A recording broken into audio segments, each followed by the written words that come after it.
كما مسجد كمسجد إذا وحيم السماء وعافٍ ووعد اللهم اغفر لهم وعافٍ ووعد اللهم اغفر لهم وعافٍ ووعد ثم ثواب مثل ثواب ذلك إلى وعي والدينا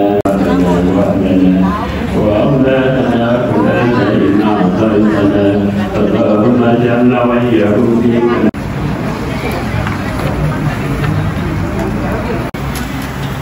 Mesyuarat Agung dia, kita dah selesai pendaftaran zaman kita terus saja dah macam masa tidak cepat sikit.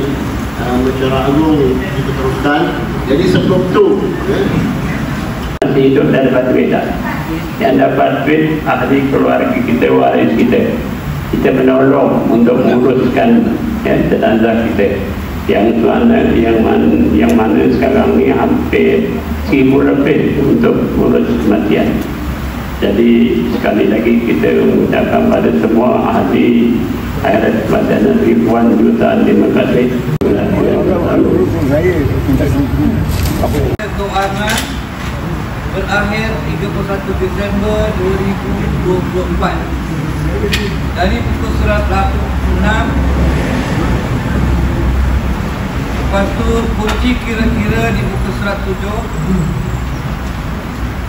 Dengan ini saya bagi Pak Ahli Datang Kuasa Khairat dengan ini membentangkan penyajian keuangan kertas mesyuarat bilangan 3 2025 dengan hormatnya.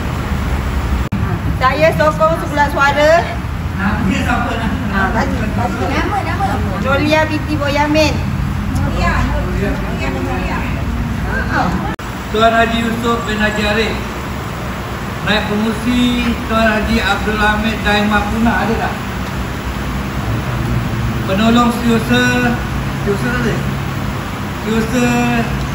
Tuan Haji tak tulis tahu ni. Haji Maksa Daimah Tata. Penolong Setiausaha Encik Saiful Nizam Shah bin Muhammad Sah binti Matai. Yang ketujuh Puan Norma Kamari. Yang ke-8 Tuan Haji Acari bin Bejo.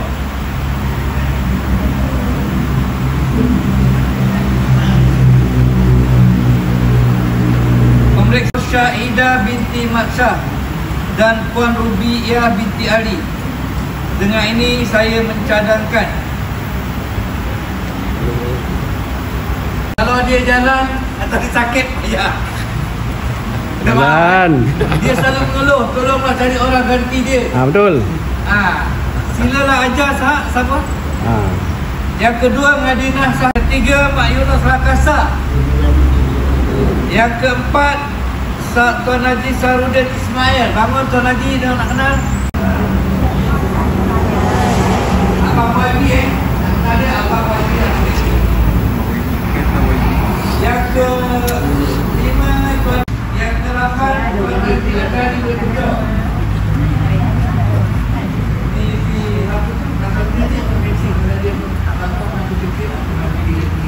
Manduka jenazah. Jadi dia otomatik duduk dalam. Jadi itu ada. Terima kasih datang Terima kasih. Ini kita tangguhkan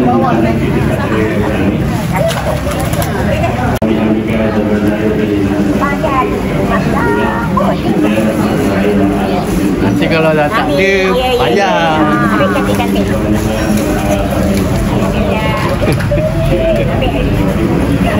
Assalamualaikum warahmatullahi wabarakatuh.